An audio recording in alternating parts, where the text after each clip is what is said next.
Jerry Sandusky, the man at the heart of the Penn State sex abuse debacle, going on camera for his first extensive interview. He spoke at length to the New York Times, and the reporters there videotaped the whole thing.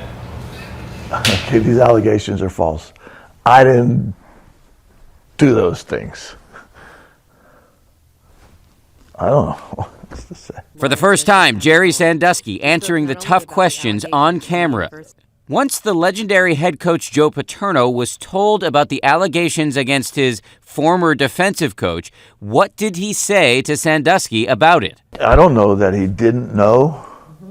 I know that he never said anything to me.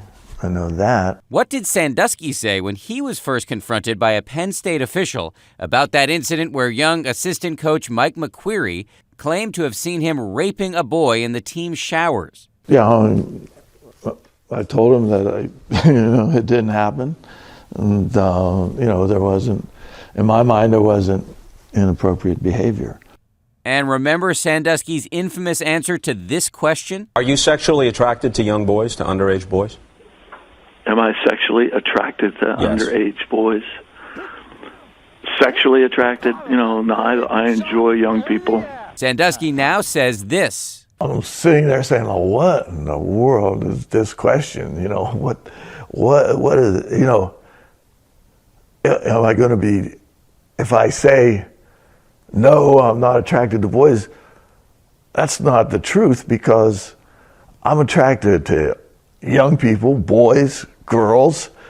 Yeah, but not sexually. You're attracted because you enjoy spending time. Right. Most likely Sandusky's lawyer shouting in the background. I enjoy. That's what I was trying to say. I enjoy spending time with young people. I enjoy spending time with people. Throughout the interview, Sandusky defends his decades of work with children, including the showering, sharing beds, and blowing on boys' stomachs.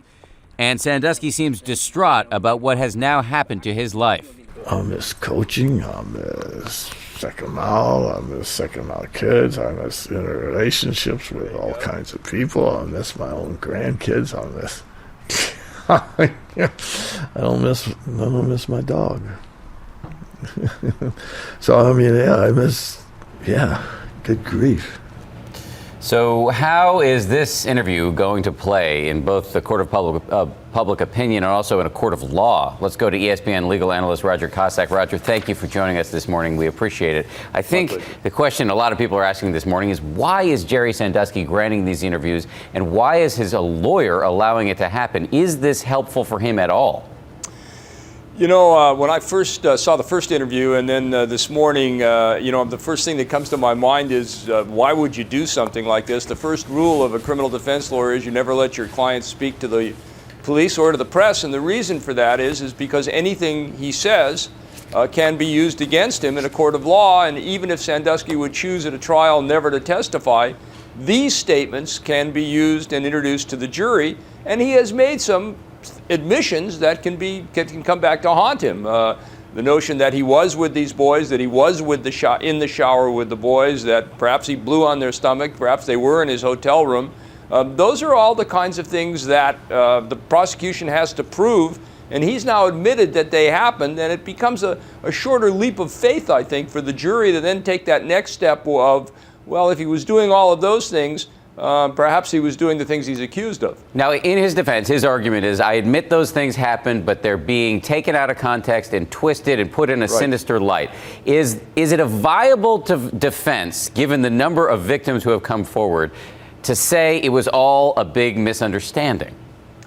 Well, it's a viable defense. I mean, look, it's clear now that what this case has come down to is going to be a he said versus what the young boys say, and we can only assume that the grand jury heard testimony from the accusers who said that he did a lot more than what he's admitting. Now, what kind of corroboration do you have? Well, he's now given them some kind of corroboration in that he's now said, okay, I was alone with them, and I was alone with them in what some people would consider to be inappropriate settings. But at the end of the day, I mean, this is going to be can the prosecution build their case beyond a reasonable doubt? There's always this sort of uncomfortableness about cases like this because the accusations are so horrible, they're the worst you can think of, that you say to yourself, gee, is this a kindly old man who was trying to do the right thing and was just kidding around with kids and doesn't quite get what he's not supposed to do, or is this a monster? And I think what they're trying to do, obviously, here is to paint him and say, look at him. This isn't the monster that you think it is.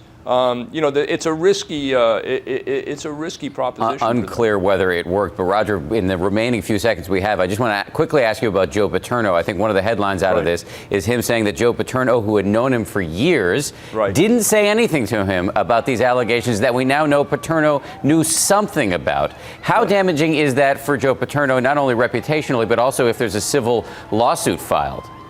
Well, it becomes, the whole point of this is that, the civil lawsuit at least, is that Paterno, Penn State, and everybody that was involved had knowledge and should have done something to stop this, should have kept this guy off the school ground, should have kept him away from the team, all of those kinds of things. So it does become damaging, I think. Roger Cossack, the ESPN legal analyst, we very much appreciate you coming in this morning on short notice. Thank you very much. My pleasure.